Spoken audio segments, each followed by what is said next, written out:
Okay, everybody, welcome back to the Lech Deich Musar podcast. We continue with Pele Yoeitz, day 18 of Hachzik. We are on page 53 of the art scroll. So, yesterday we began the discussion about the parak of Ahava, Ish v'Isha, the love, the eternal, the bond between a husband and wife. And now we are going to talk about how, as we know, everything is preordained under Kadosh Baruch Hu's supervision. Every step we take, everything we do, we are going to discuss that on marriage level, how it relates to Ish the Isha.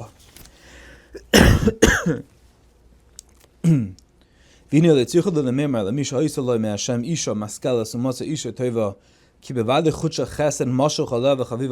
person who is zeicha, merited to have a virtuous, kind-hearted, relaxed, soft wife, goes without saying that he certainly was zeicha to a good wife, and it is certain that she is endowed with charm and grace in his eyes, and she is beloved to her husband. Such a person is easy to deal with.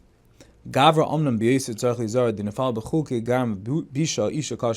person who has been given a wicked bone, we call it a bone because that comes from Chava, who was the first wife ever created, and she was formed from Adam's bone. So she's called right. The pasuk says Etzem Me'atzamai. So a person who has been given a wicked bone as his lot and married a harsh, unforgiving woman, he must be especially careful. And now we're going to hone in. We're going to hyper-focus on this man's avodah. He finds himself confronted with a great test. Even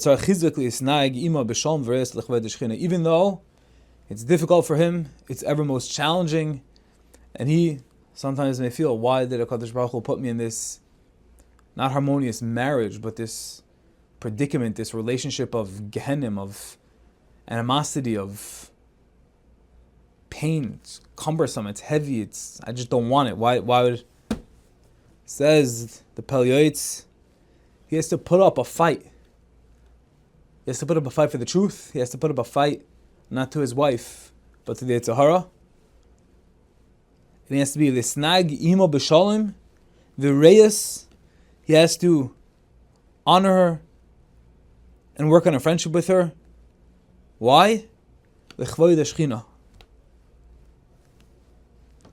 To uphold the honor of Shechina that resides between Ish the Isha. As the Gemara says, the Gemara in Gittin, towards the end, talks about how the Shechina itself, the Beis Hamikdash, veins, it cries, tearing, bitter tears when a marriage ends. Rachmana litzlan.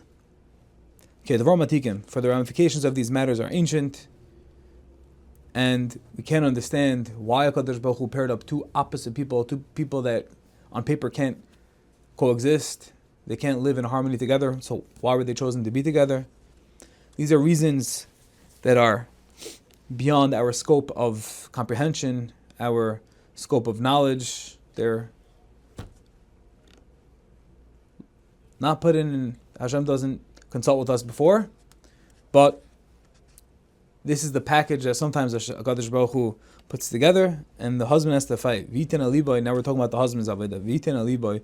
Ki barozim nafla shal heves ad sha'amur da'inu ke matzilus oisei minachet magdalis as banenu.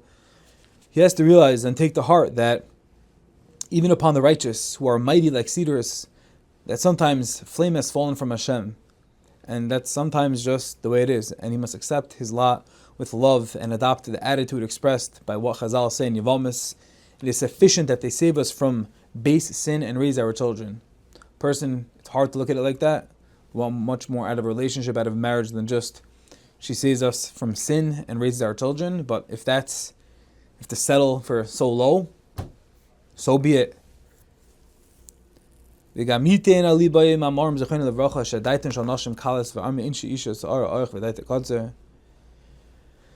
also have to keep in mind that the understanding of a woman is sometimes superficial. It's not as thorough, methodic, deep, and intellectual as a man.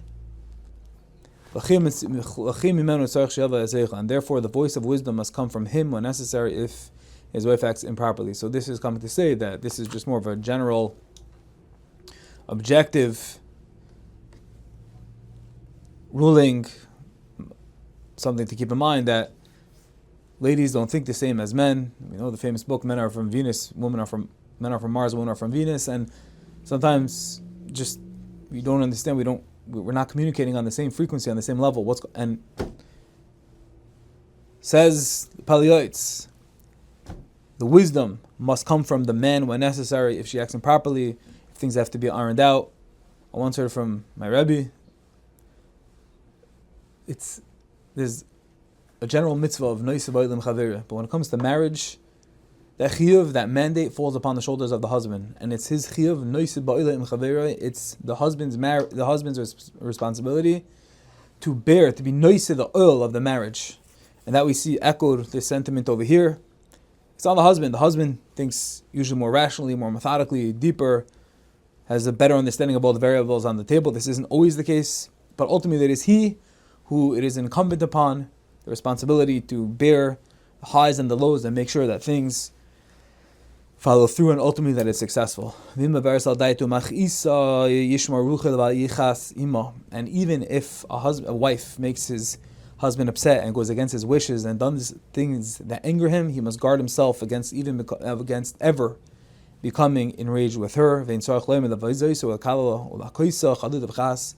certainly, woe is to the husband that embarrasses, curses, or strikes his wife. This is the actions of boorish, empty-headed, and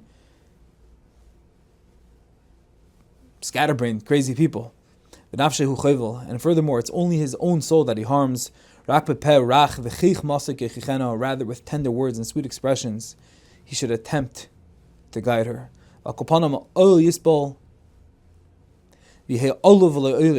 in all situations, he should be patient and be one who suffers insult but does not insult in response.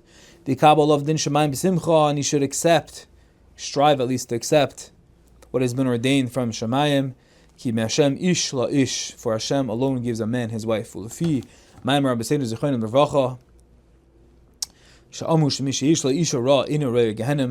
Chazal say that a person who has a unvirtuous, a bad wife, an evil wife, he has suffered so greatly in this world, he will not see Gehenim. So, it's a Gemara in Eruvin, Chazal.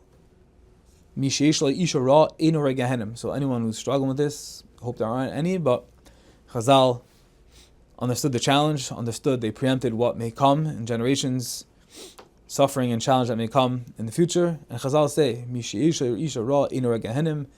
and that's not necessarily the way we want to set things up from the onset. That's not the way we want to structure a marriage. But if that's the case, that is the tzipis l'yeshua, that is the saving grace, the golden lining that the Pele Yoeitz has to offer, the Gemara has to offer. And says the Pele Yoeitz uses this, he stretches this Chazal even more, and he says, it would be fitting for a man to seek out an evil woman. We've said before that it's not the way we want to structure it, l'chatchila, ideally, from the onset, from the get-go, but says the Pele Yoeitz, no. Says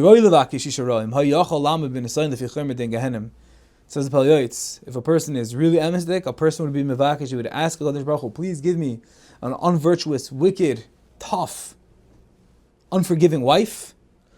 Why? Because I'm so emistic, I'm so idealistic, and I know that I want to stay the farthest away from Gehenim, and if I can have a havtacha from Chazal, that I will not encounter Gehenim even for 1 minute, give me that Isha Ra'ah.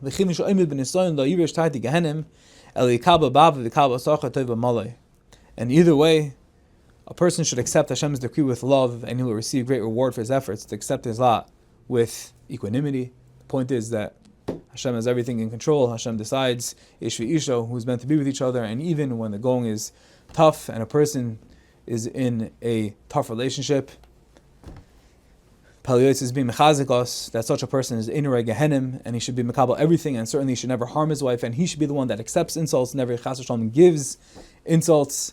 And objectively, we should always realize that sometimes men and women, often men and women, think differently, and the Yoeitz is that the husband has to carry it through. The husband has to be nice to the all of the marriage, the responsibility, the yoke of the marriage, and it is on him. And hopefully together, though, the Yoeitz is not to be a one-way street, but a two-way street, to be harmony, in tandem, in collaboration together, to bring harmony, unity, and love for each other, and ultimately nachas ruach Yoeitz.